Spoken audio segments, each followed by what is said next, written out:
America ने पुष्टि की है कि अगले हफ्ते वे इजराइल और लेबनान के बीच सीधे बातचीत की मेज़बानी करेगा।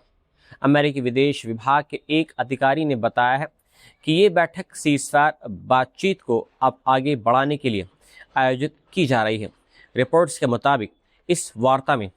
अमेरिकी प्रतिनिधि मंडल का नेतृत्व लेबनान में अमेरिका के राजदूत मिशेल ईसा करेंगे, जबकि इजराइल की तरफ से वाशिंगटन में उसके राजदूत यखियल लाइटर शामिल होंगे और लेबनान की ओर से नदा हमादे मवाद प्रतिनिधित्व करेंगी। इस बीच लेबनान के राष्ट्रपति जोसेफ आउन ने कहा है कि पहले सीज़फायर और फिर सीधी बातचीत का विचार अब अंतर्राष्ट्रीय स्तर पर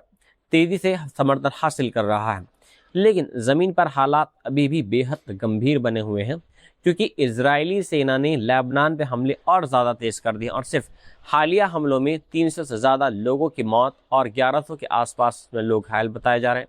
वहीं मार्च से जारी इस बड़े सैन्य अभियान में मरने वालों की संख्या 1800 के पार पहुंच चुकी है और 6000 से ज़्यादा लोग घायल बताए जा रहे हैं। ख़ास बात यह है कि जहां पाकिस्तान और तेहरान का दावा है कि 2 हफ्ते का सीज़फायर लेबनान पर भी लागू होता है, वहीं वाशिंगटन और तेल अवीव इस बात को मानने से इनकार कर रहे हैं। यानी एक तरफ बातचीत की तैयारी हो रही है और दूसरी तरफ बमबारी भी हो रही है, जिससे साफ है कि मिडल ईस्ट में शांति की राह अभी भी बेहद मुश्किल नज़र आ रही है। सऊदी अरब ने ऐलान किया है कि हालिया हमलों के बाद उसके कई बड़े ऊर्जा संयंत्रों का संचालन रोकना पड़ा है।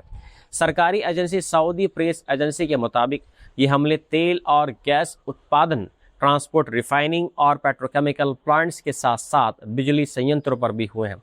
जो रियाद, ईस्टर्न प्रोविंस और यानबू इंडस्ट्रियल सिटी जैसे अहम इलाकों में स्थित हैं। इन हमलों में सऊदी एनर्जी कंपनी के एक कर्मचारी की मौत भी हो गई है, जबकि 7 अन्य लोग इसमें घायल बताए जा रहे हैं और कई अहम पावर फैसिलिटीज़ की ऑपरेशन प्रक्रिया प्रभावित हुई है। रिपोर्ट्स के मुताबिक एक बड़ा हमला ईस्ट वेस्ट पाइपलाइन के पंपिंग स्टेशन पर हुआ है, जिससे रोज़ाना करीब 7 लाख बैरल तेल की सप्लाई बाधित हो गई है, तो वैश्विक बाजार के लिए एक अहम रूट माना जाता है। इसके अलावा मनीफा प्रोडक्शन प्लांट पर हमले से करीब 3 लाख बैरल प्रतिदिन उत्पादन घट गया है, जबकि होरेस प्लांट पर हमले से भी 3 लाख बैरल की गिरावट, यानी कुल मिलाकर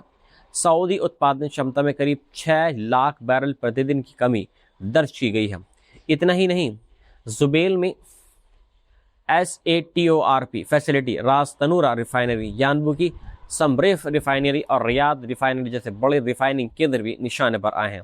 जिससे रिफाइंड प्रोडक्ट्स के एक्सपोर्ट पर सीधा असर पड़ा है। अल जुआमा की प्रोसेसिंग यूनिट में आग लगने से LPG और नेचुरल गैस लिक्विड्स की सप्लाई भी प्रभावित हुई है। सऊदी अधिकारियों ने चेतावनी दी है कि इन हमलों के कारण वैश्विक सप्लाई चेन पर दबाव बढ़ेगा, तेल बाजार में अस्थिरता आएगी और उन देशों की ऊर्जा सुरक्षा प्रभावित होगी जो सऊदी सप्लाई पर निर्भर हैं। ये घटनाक्रम ऐसे समय में सामने आया है जब अमेरिका और इजराइल द्वारा 28 फरवरी से ईरान के खिलाफ शुरू की गई कार्रवाई के बाद पूरे क्षेत्र में तनाव अपने चरम पर है और जवाब में तेहरान लगातार ड्रोन और मिसाइल हमलों के जरिए प्रतिक्रिया दे रहा है। साथ ही स्ट्रेट ऑफ हार्मूज में जहाज़ों की आवाजाही को लिमिटेड कर दिया गया है। यानी साफ है कि अब ये संकट सिर्फ जंग तक सीमित नहीं रहा, बल्कि वैश्विक तेल बाजार और पूरी दुनिया की अर्थव्यवस्था पर इसका सीधा असर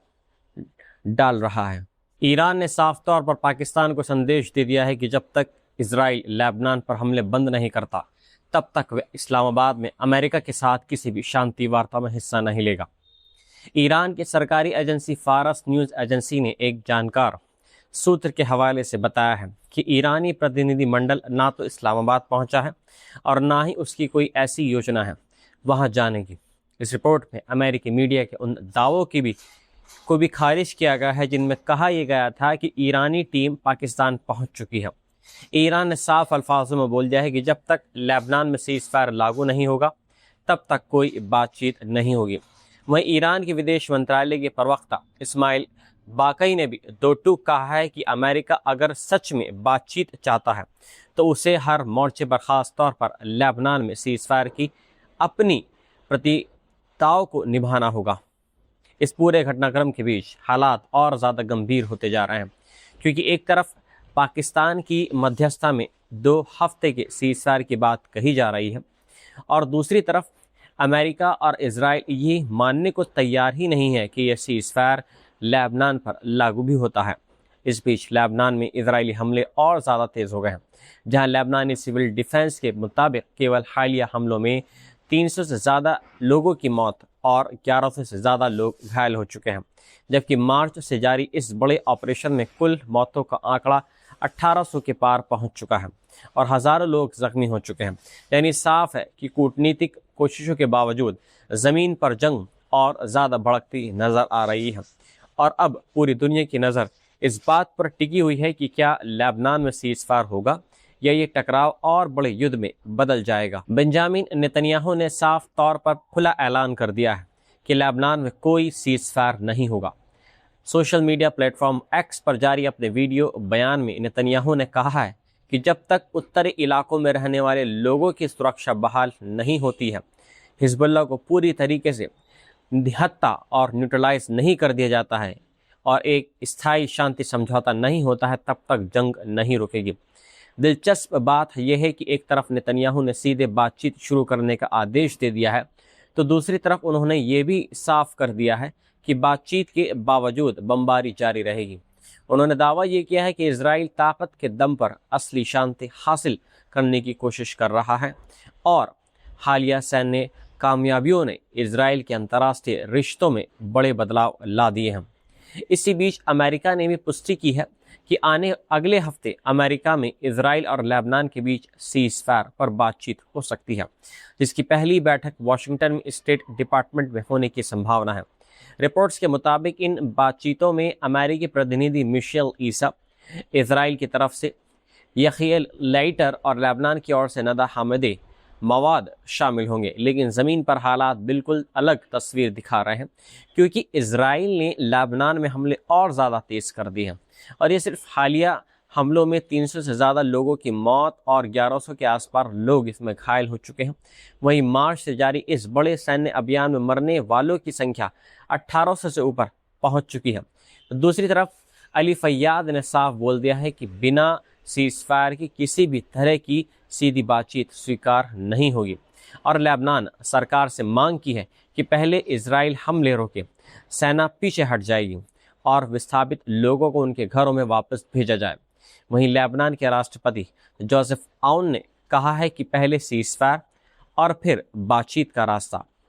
अंतर्राष्ट्रीय स्तर पर समर्थन हासिल कर रहा है। यानी एक तरफ बातचीत की तैयारी हो रही है और दूसरी तरफ जंग और ज़्यादा तेज़ हो रही है, जिससे साफ है कि मिडल ईस्ट का संकट अब और ज़्यादा जटिल और ख़तरनाक मोड़ पर पहुंच चुका है। ईरान ने साफ तौर पर इंकार कर दिया है कि उसने सीज़फायर लागू होने के बाद किसी भी गल्फ देश पर मिसाइल या ड्रोन हमला किया है। ईरान की अर्ध सरकारी एजेंसी फारस न्यूज़ एजेंसी के जरिए जारी बयान में इस्लामिक रेवोल्यूशनरी गार्ड कॉर्प्स ने कहा है कि ईरानी सशस्त्र बलों ने सीज़फायर के दौरान किसी भी देश की तरफ कुछ भी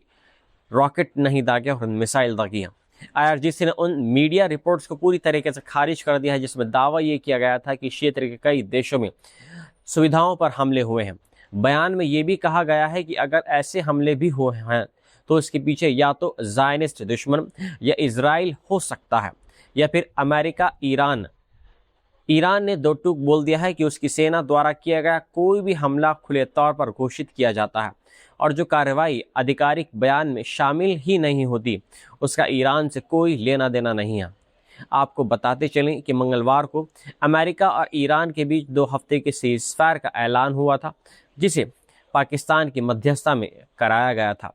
इस सीज़फायर को एक बड़े समझौते की दिशा में पहला कदम माना जा रहा है, लेकिन ज़मीनी हकीकत अभी भी बेहद तनावपूर्ण बनी हुई है और अलग अलग दावों और आरोपों के बीच सच्चाई को लेकर भ्रम की स्थिति बनी हुई है। डोनाल्ड ट्रंप ने साफ बोल दिया है कि तेल की सप्लाई बहुत जल्द शुरू हो जाएगी, चाहे ईरान मदद करे या ना करे। अपने social media platform truth social पर ट्रंप ने द वॉल स्ट्रीट जर्नल पर तीखा हमला करते हुए कहा है कि अखबार ने उनके ईरान को लेकर दिए गए बयान को गलत तरीके से पेश किया है। ट्रंप ने कहा है कि उन्होंने कोई जल्दबाजी में जीत का दावा नहीं किया है, बल्कि ये एक असली जीत है और इसमें कुछ भी समय से पहले नहीं है। उन्होंने बार बार बोला है कि उनके रहते ईरान कभी भी परमाणु हथियार हासिल नहीं कर पाएगा और बहुत जल्द दुनिया तेल की सप्लाई फिर से बहते हुए देखेगी, चाहे उसमें ईरान शामिल हो या नहीं। ट्रंप ने यह भी आरोप लगाया है कि वॉल स्ट्रीट जर्नल हमेशा उनकी आलोचना करने में जल्दी करता है, लेकिन अपनी गलतियों को मानने में पीछे रहता है। इस बयान को ऐसे वक्त में बेहद अहम माना जा रहा है जब क्षेत्र में तेल सप्लाई, स्ट्रेट ऑफ हार्मोज जैसे समुद्री रास्तों और जंग के असर को लेकर पूरी दुनिया की नज़रें टिकी हुई हैं।